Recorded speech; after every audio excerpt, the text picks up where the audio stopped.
Hello, everyone. I'm Bonita here from rural Kansas, and I am early retired. I retired in October of 2023. I'm living on a very low monthly income. Usually $800 or less is what I bring in every single month. I have myself budgeted down to the dollar, and I'm going to show you today why I'm not falling for the hype to stock up more right now. There are a lot of videos and creators saying to stock up right now, but I have more than I need and I have enough to last me a long time. So on my low monthly income, I'm not doing that. And I'm going to show you what I have in my pantry and freezer stock and why I know I have enough.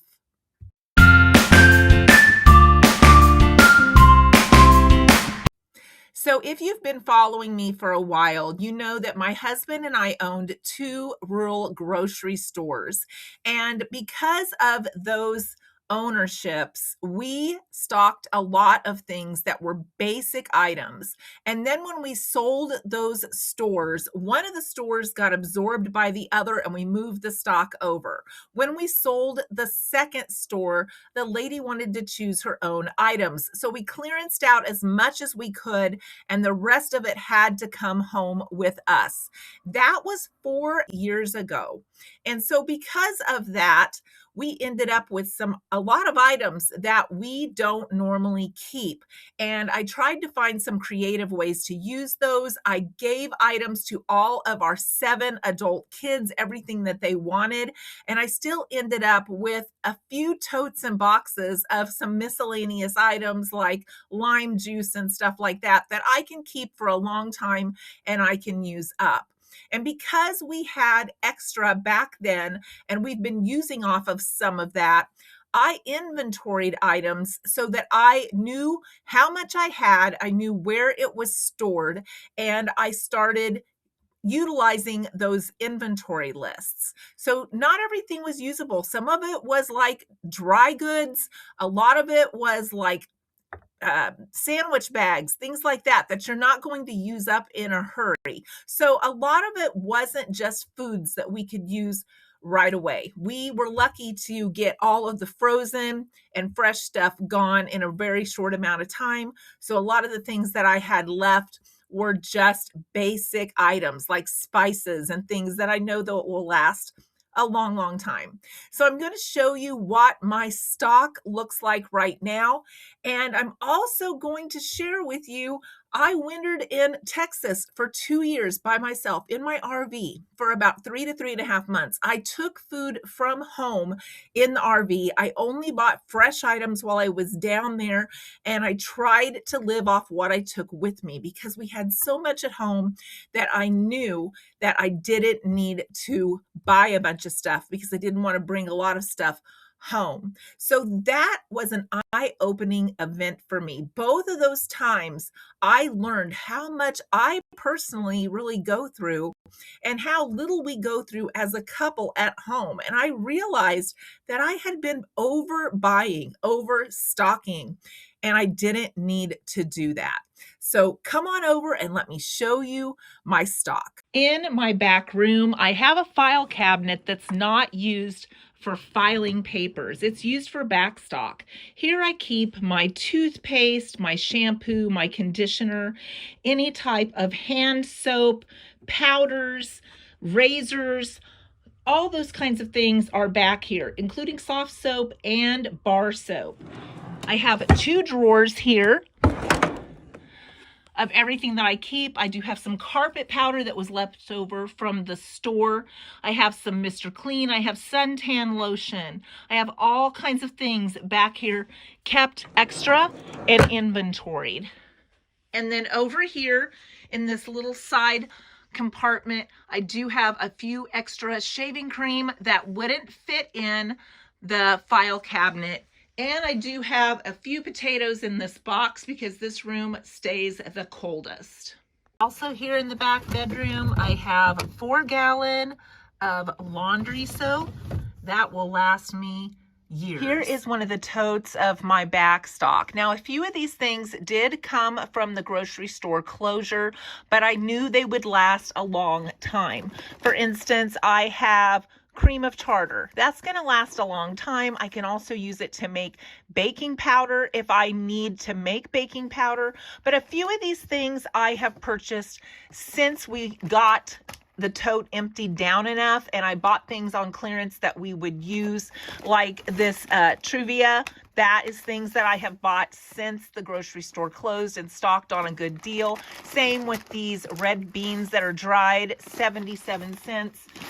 Some of these pastas are still from the grocery store. My husband's gluten-free. So I primarily use this when I have company with some of the adult kids and grandkids over, but we're down to just one bag of that. I also have some spices. I have some items that I did buy in Texas that I can't get here, like black refried beans that we really, really like. And I have some lasagna. Again, that's something I would use when the family is here, and it will keep a long time. Pasta lasts a long time, and it's in this storage tote kept in my house at a temperature that it will stay good forever.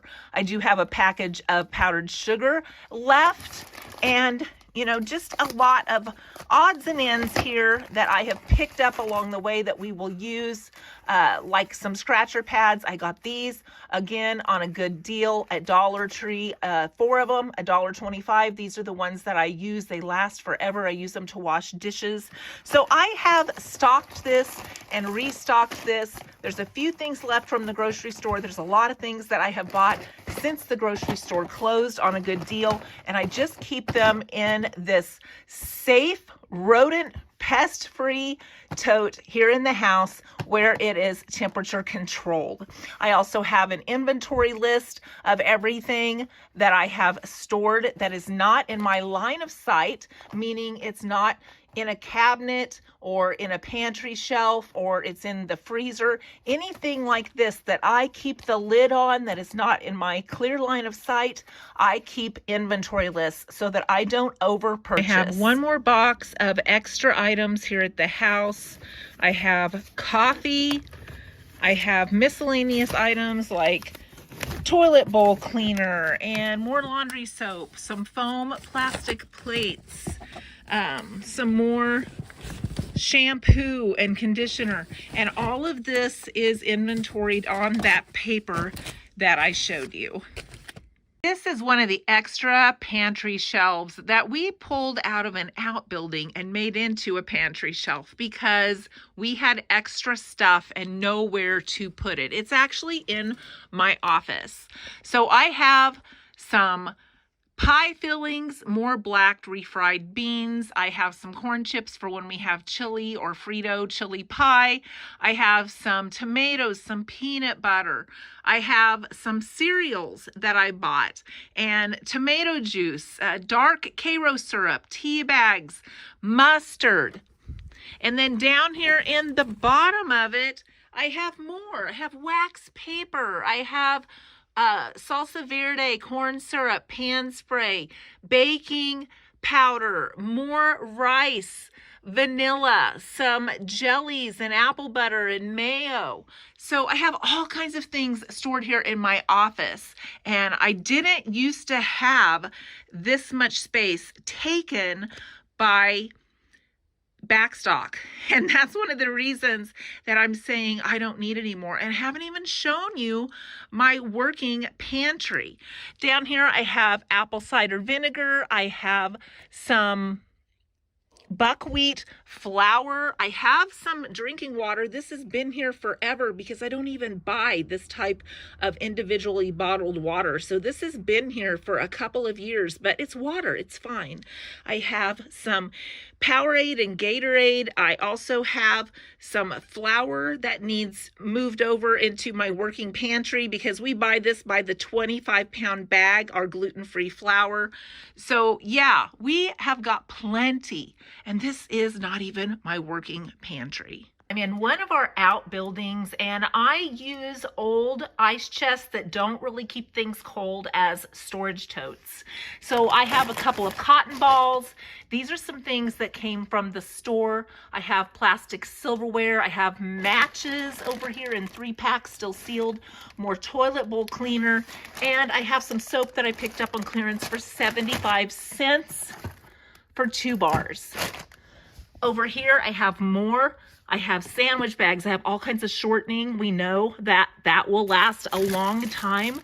I have some Easter egg coloring kits. I tried to offer them to my daughters with kids and they did not want them. So I still have them here. And then over here, I have some more bar soap, some small paper plates, and I have like some plastic nacho trays that we'll probably use at a gathering that were left over from some promotions that we had at the grocery store when we had it. On the back porch, I have a freezer that is 20 inches by almost 37 inches. So I wanted to measure it so you kind of got an idea how big it is. And then I have it pretty darn full. It's full under this basket. It is full everywhere. And I actually have some rice that I need to find room today to freeze that was left over from a meal. So this is chicken broth. I have beef tips. I showed some of this to you in one of the prior videos. I have some clearance sausage I got on sale for $1.54. It went straight in here. It was 12 ounces. It was a great deal. I got 2 of those. I still have a turkey. I have a ham, and hams are on sale right now, and I wish I had room for one, but if I buy one, it's going to have to go in the refrigerator and we'll make it and we'll eat it until it's gone. But this is the space that I have in my freezer, and as you can see, I really don't have any. So here is my working pantry. I have dried beans and rice in this Folgers container. I have some crackers that I bought around the holidays that's brand new that will need to be used before long. I have ramen noodles. I have some stuffing that I bought on sale, some oils. I use these containers to stock things. So this has rice flour that I have mixed up so that I can use it for gluten-free flour with tapioca starch. I have bulk spices that I bought from Mexico. I have all kinds of individual items and mixtures that I have mixed up here that I use. Sausage seasoning, onion soup mix, brown gravy mix, all kinds of things back there. I have wheat pancake mix. I have dried milk, more bulk spices, sauce packets, all kinds of soups. I have gluten-free flour, gluten-free noodles, pan spray, olive oil, all kinds of things here in my working pantry. And then I still have some cereals that we bought on sale or at Aldi, and some sugar, some extra flour. So this is one of my working pantries. And then over here is another one of my working pantries. I have all my sprinkles in another coffee container. I have more spices. I have jellos. I have soups. I have instant coffees and creamers. I have all kinds of stock powder here and more tomatoes, some boxed mac and cheese I bought on sale. So this is one of my working pantries. Microwave popcorn in this one. That one had a lot of extras, and over here I have some coffee I bought on clearance, syrups, more coffee, some chocolate chips that are in containers, crackers, more sauces, diced tomatoes, more tomato sauce, and vegetables, all kinds of things here in another one of my working pantries. On this side of the sink, I have dried beans, dried lentils. Everything is marked in reusable jars so I can see everything at a glance. I also have cornbread mix, red beans. All of this stuff is just right here behind my microwave, behind my toaster oven, just right here handy so I don't have to dig for it, and it makes it Easy and convenient to grab that because I don't buy beans in cans very often. On the other side of the counter, I have the same thing going on here. I have tapioca starch, kidney beans, great northern beans, navy beans, more cornbread mix, garbanzo beans, everything just at a glance so I know what I have. Also have some regular popcorn up here, and behind the popcorn I have some more dried beans in a large cookie jar, and then of course I have some more beans stored here. Of course, the refrigerator and freezer. So as you can probably see, that's why I am not stocking up anymore unless I see something that we need, something that is on sale for a really good price, and something that I have space for, and something I am going to use. Other than that, we are stocked to the hilt. Let me know how you're doing on your pantry stock. Are you stocked well? Do you need to go out and add a few things to your pantry so that you have a comfort level that you need in having your backstock prepared? Let me know in the comments. Give me a thumbs up if you've enjoyed seeing my pantry stock today, and I hope you will join me for another video.